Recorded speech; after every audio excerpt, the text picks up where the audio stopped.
ልጁ አባትየውን መሬቱን በመቆፈር ያገዘው ያለ ባልጠበቁት ሁኔታ ከመሬት ውስጥ ወርቅ ያገኛሉ። ታዲያ ይህ ህፃን ልጅ ሁሉ ጊዜ ወላጆቹን ለመርዳት አንድ ነገር በጀመረ ጊዜ ነበር ያልተጠበቀ ሀብት ባልተጠበቀ መልኩ ከሰማይ የሚዘንብላቸው። አንድ ቀን ደግሞ የተለመደ ምግብ ለዶሮዎቹ ከመገባቸው በኋላ የጣሉት እንቁላል አረንጓዴ የሆነ ማብራት ይጀምር ጀመር። ወላጆቹም የሚፈጠሩትን ነገር በሙሉ ከተመለከቱ በኋላ ይሄ ልጅ ዝም ብሎ እንዲሰራ እናደርገው እንጂ በቅርቡ ሀብት በሀብት መሆናችን አይቀርም ሲሉ ተስማሙ።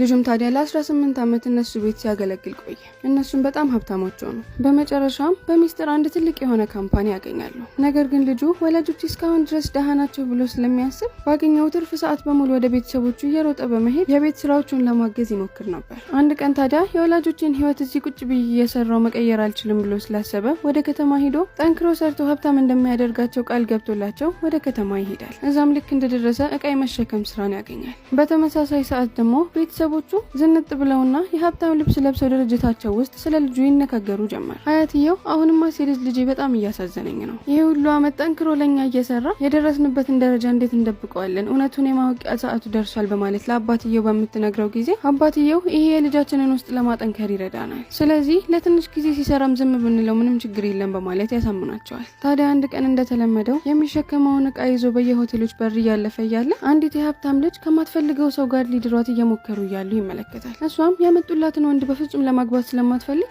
ልጁን ልክ ከፊት ለፊት እንዳየችው ነበር ያው ፍቅረኛ የመጣ በማለት ለቤተሰቦቿ በማሳየት ሰርጋቸው እንዲፈጸም ይደረጋል። ነገር ግን ምንም ከሀብታሟ ልጅ ጋር ይገባ እንጂ የሷ ቤተሰቦች አለባበሱን አይተው ደሃ ስለመሰላቸው የበታች አድርገው ይመለከቱትና 2 ወር እንሰጣለን፣ በዛ 2 ወር ውስጥ ጠንክረህ ሰርተህ መስራት የምትችለውን ማሳየት አለብህ በማለት ያዙታል። ልጁም ታዲያ በዚህ ጊዜ እሺ በማለት የሚስቱን ቤተሰቦች ለማስደሰት ሆቴል ውስጥ ጠንክሮ ይሰራ ጀመር። በተመሳሳይ ሰዓት ደግሞ የቤተሰቦቹ ካምፓኒ በ20 እጥፍ ያድግ ጀመር። ይህንን ዜና ታዲያ እናትየው በምትሰማ ጊዜ ካምፓኒያችን እንዲህ በአንድ ጊዜ በ20 እጥፍ ያደገው ልጃችን ውጪ ከአቅሙ በላይ እየፈጋ ነው ማለት ነው በማለት ለልጇ መጨነቅ ትጀምራለች። አያትየውም በቃ ይበቃዋል አሁን እውነቱን እንንገረው በማለት ለአባትየው ብትነግረው አባትየውም እስኪ ልጃችን መጀመሪያ ያለበትን ሁኔታ እናጣራ በማለት የሚሰራበት ቦታ ሄደው ቼክ ለማድረግ ይወስናሉ። በተመሳሳይ ሰዓት ደግሞ የሚስትየው ወላጆች ልጁ እንዴት ጠንክሮ እንደሚሰራ ሲመለከቱ በጣም ደስ ይላቸዋል። ግን ወዲያው ልጅቷን መጀመሪያ ላይ ያገባት የነበረው ወንድ በሚያምር መኪና ወደ ልጁ ይመጣና መኪና ይነጠብልኝ በማለት ያዘዋል። ልጁም እሺ ብሎ በዝናብ የሰውየውን መኪና እያጠበለት እያለ